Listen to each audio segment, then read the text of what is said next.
Hello friends, स्वागत है आज आपका फिर से मेरे एक नया वीडियो में। मैंने आज के इस वीडियो में एज के 7 उपयोग के बारे में बताए हैं।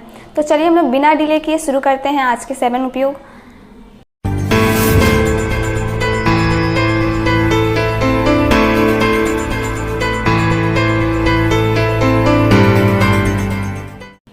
यहाँ यूज नंबर 1 दिया हुआ है as far as. As far as जिसका अर्थ होता है जहाँ तक या जहाँ तक के। तो मैंने यहाँ कुछ एग्जाम्पल्स दिए हैं, वो देख लेते हैं। जहाँ तक मुझे पता है वह नहीं आएगा। जहाँ तक मुझे पता है वह नहीं आएगा। As far as I know he will not come. As far as I know he will not come. Next है जहाँ तक मुझे पता है उसने पीयूष का पर्स नहीं लौटाया। As far as I know, she did not return Piyush purse. As far as I know, she didn't return Piyush purse. इस पे आप लोग बहुत सारा ट्रांसलेशन भी बना सकते हैं और बहुत सारा प्रैक्टिस भी कर सकते हैं। अब यूज नंबर 2 दिया हुआ है as long as। as long as जिसका अर्थ होता है जब तक की। जब तक की। तो चलिए हम लोग कुछ एग्जाम्पल देख लेते हैं इस पे। जब तक तुम चाहो तुम यहाँ रुक सकते हो। जब तक तुम चाहो तुम यहाँ रुक सकते हो। As long as you want you can stay here. As long as you want you can stay here. अब नेक्स्ट है जब तक मैं तुम्हारे साथ हूँ तुम्हें घबराने की कोई ज़रूरत नहीं है। जब तक मैं तुम्हारे साथ हूँ तुम्हें घबराने की कोई ज़रूरत नहीं है। As long as I am with you, there is no need to panic. As long as I am with you, there is no need to panic.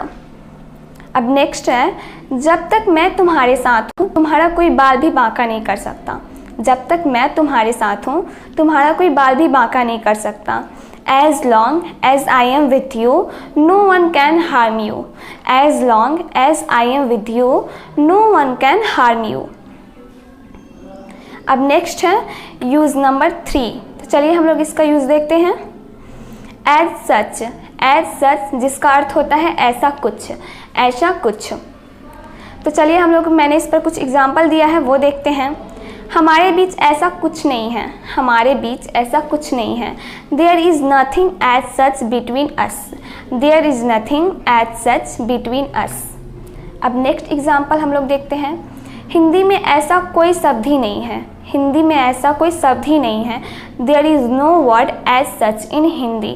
There is no word as such in Hindi. अब next है प्यार जैसी कोई चीज़ नहीं होती।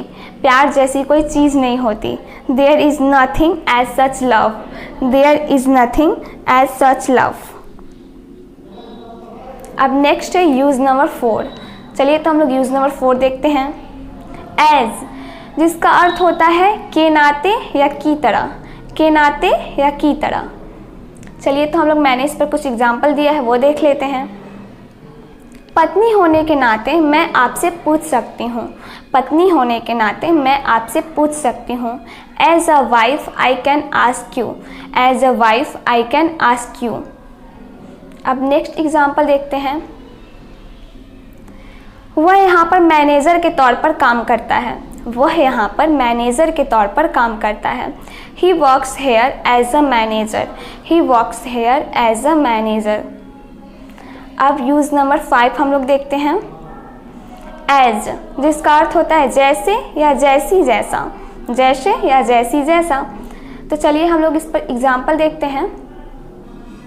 जैसा तुम कहोगे मैं करूँगा। जैसा तुम कहोगे मैं करूँगा।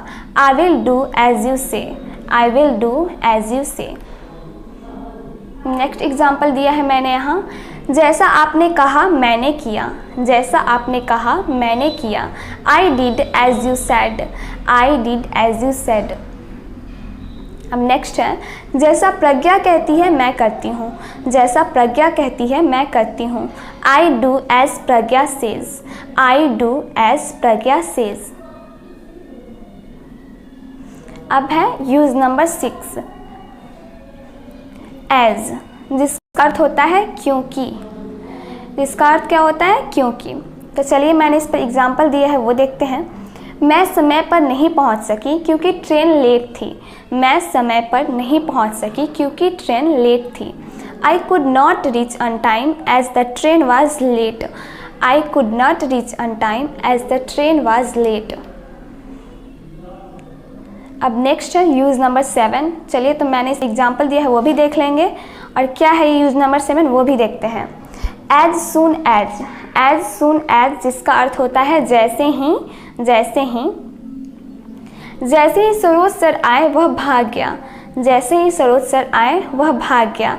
As soon as Saroj sir came, he ran away. As soon as Saroj sir came, he ran away. चलिए, तो आप इस पर बहुत सारा वाक्य बनाइए और बहुत ज़्यादा प्रैक्टिस कीजिए। Thank you so much for watching my video.